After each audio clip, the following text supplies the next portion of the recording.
Welcome to the series, Mesopotamia in Minutes. These videos are for those of you who want to learn more about ancient history, but just don't have the time for longer programs. In this video, we'll take a very quick look at the Sumerians. If you'd like to test your knowledge of this material at the end, check out the short quiz via the link in the video description. I know your time's precious, so let's begin. The Sumerians were a people of ancient Mesopotamia whose civilization flourished in what's today southern Iraq in the 3rd millennium BC. We today call the land that they occupied Sumer, which is derived from the word Shumerim, the Akkadian language name for their homeland. However, the Sumerians called their country Kiengir, and themselves Sagiga, meaning the black-headed people. The origins of the Sumerians, specifically where they came from, is one of those perplexing questions that archaeologists and historians just can't seem to definitively answer. Showing up in the archaeological record in the 4th millennium BC, were they newcomers to the region, or did they just simply evolve out of the existing indigenous peoples who were already there? It's hard to know based simply on archaeological evidence. Analysis of the Sumerian language also reveals that it's unlike any other known to have existed. What we do know is that by the early Bronze Age, the Sumerian language had become the dominant form of communication throughout much of the region. Though there were several other earlier settlements in various parts of the world, the Sumerians are credited with constructing the first real cities. Two of these cities, which may have been established around 4500 BC, if not earlier, were Eridu and Uruk. Within a few centuries, Sumer became dotted with several other urban centers, including Ur, Nippur, Adab, Lagash, and Umma. These cities eventually took up the characteristics of small countries, and for this reason, we call them city-states. Eventually, these city-states transitioned into what scholars and historians call the early dynastic period of Sumer, which spanned from approximately 2900 to 2334 BC. For the most part, these Sumerian city-states had several things in common. For one, they were generally along the Tigris and Euphrates rivers, or one of their many branches. They also had high walls to protect the temples, palaces, administrative buildings, streets, houses, and of course, the people that lived within them. At the center of nearly all of them was a large religious sanctuary known as a ziggurat, which was a step-like pyramid structure and the tallest building in each city. In addition, each city-state controlled acres of farmland that were lined with canals and dotted with supporting villages. Another important aspect of Sumerian city-states was that each had a specific patron deity, or a god or goddess, that in theory protected or presided over the city. Sumerian religion was polytheistic, meaning that its adherents believed in more than one god or goddess. For example, the god of the moon, Nana, was the patron deity of the city of Ur, whereas Inanna, the goddess of love, fertility, and also war, was the patron deity of Uruk. Though occupying the spiritual world and generally separated from the affairs of humans, the respective city-state of each deity was considered to be its terrestrial home. On a practical level, running the day-to-day affairs of the city-state and surrounding areas was ultimately the responsibility of mere mortals.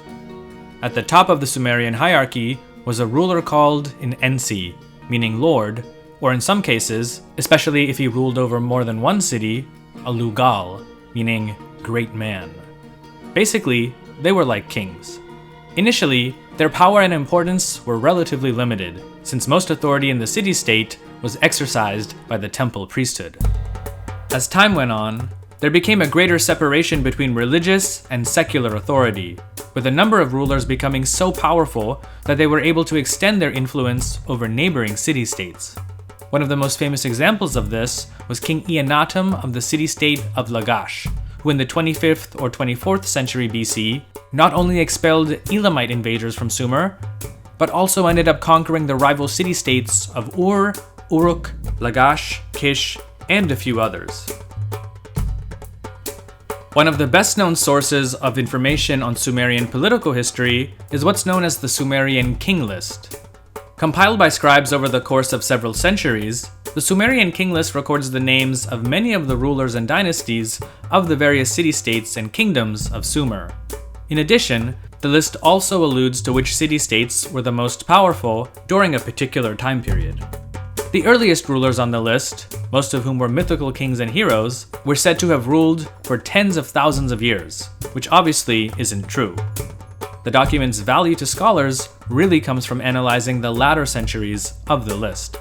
The kings here were actual historical figures whose existence has been corroborated by archaeological evidence.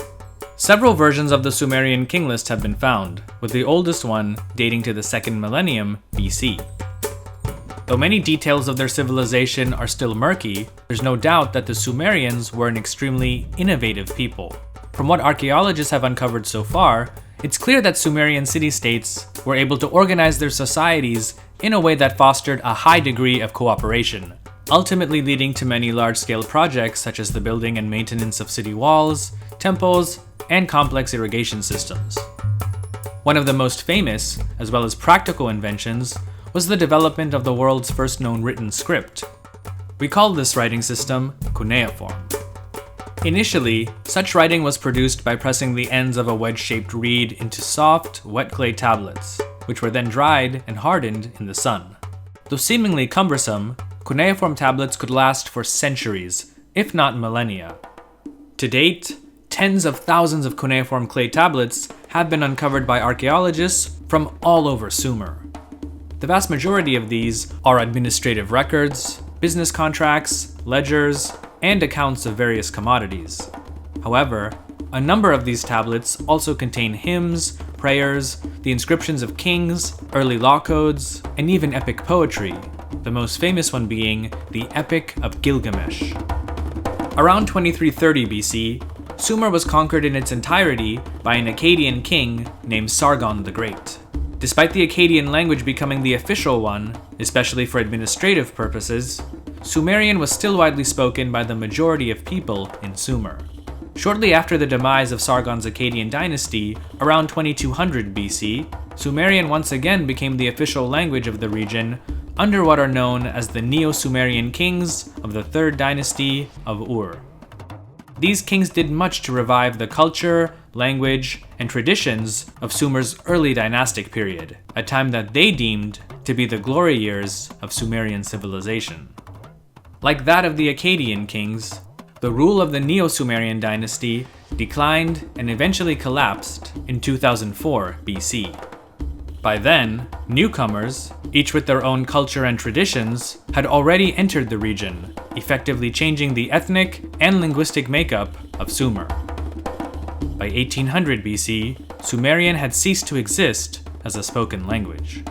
A new society was being formed that mixed Sumerian culture with those of the Akkadian and Amorite-speaking peoples to create what we today know as Babylonian civilization. Despite this, Sumerian maintained its prestige as a literary and liturgical language that was still taught in scribal schools, perhaps up until the 2nd or 1st century BC. And of course, the Sumerians' influence on Babylonian and ancient Assyrian culture and religion pervaded both societies throughout their existence. So I hope that this short video gave you a glimpse into the world of ancient Sumer and the Sumerians.